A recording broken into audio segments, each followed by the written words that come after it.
Olá, rapaziada! A dica de hoje é sobre vantagens, e essas vantagens vocês vão encontrar na Lei 8.112 de 1990, basicamente entre os artigos 49 ao artigo 61.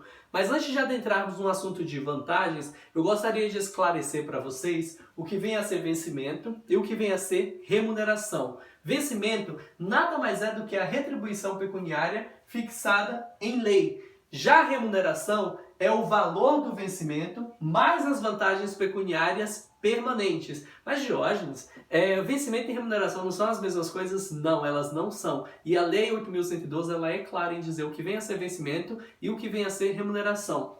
Então uma ideia legal para você decorar e nunca mais esquecer é você pensar, por exemplo, em um ovo, em que a gema deste ovo seria o vencimento e a gema junto com a clara, o todo do ovo, seria a remuneração. Mas por que você está falando sobre isso se você vai falar sobre vantagens? É justamente sobre isso, porque em alguns casos específicos, algumas vantagens poderão ser incorporadas ao vencimento do servidor ou não, depende. Não são todas as vantagens neste caso.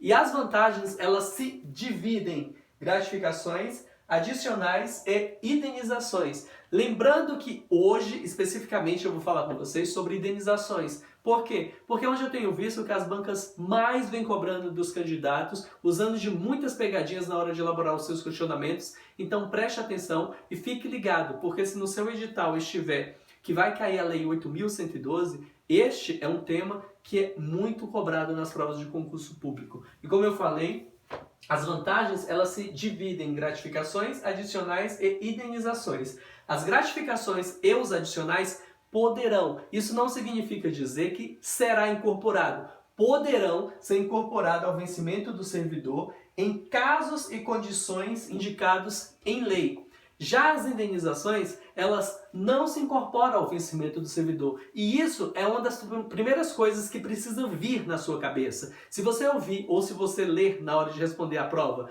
indenizações, tem que vir automático na sua cabeça que indenizações, elas não se incorporam ao vencimento do servidor. Indenizações, então decora, não se incorpora ao vencimento do servidor. Mas por que você está falando isso? Você é louco de ficar falando isso o tempo todo? Não, e é justamente sobre isso que eu quero falar com vocês. As bancas, elas colocam, tira esse não e coloca aqui, se incorpora ao vencimento do servidor. E indenizações, não, elas não se incorporam ao vencimento do servidor. Lembrando que as indenizações também, elas se subdividem diárias, ajuda de custo, transporte e auxílio moradia. E lembre-se, tem um mnemônico muito legal que se você pegar a primeira letra de cada palavra, vai ficar a palavra a primeira letra de cada palavra dessa vai formar a palavra data. Então lembre-se, data é indenizações que não se incorporam ao vencimento do servidor. Então vamos falar de cada um para você nunca mais esquecer.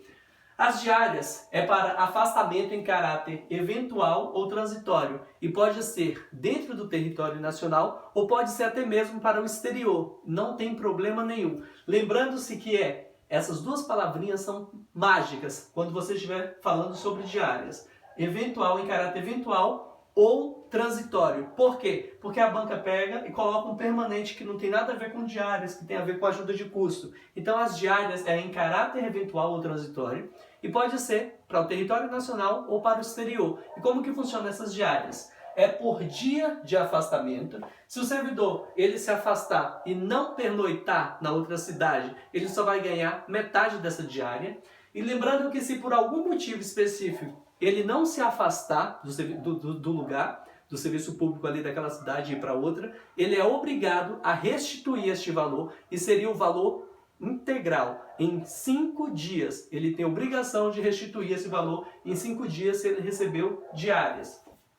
Já a ajuda de custo é para indenizar despesas de instalação de servidor no interesse do serviço público passar a ter exercício em nova sede e em caráter permanente. Então lembre-se, falou em caráter permanente, você tem que linkar a ajuda de custo, que você tem que linkar a indenizações, que você tem que linkar a não se incorporar ao vencimento público. E diárias, essas duas palavrinhas, eventual, transitória. Ajuda de custo é em caráter permanente. E como que funciona a ajuda de custo? Primeiro, que ela é calculada sobre a remuneração do servidor e não pode exceder a 3 meses do servidor público. E lembrando também que se ele não assumir em 30 dias, ele é obrigado a restituir este valor que ele recebeu de ajuda de custo.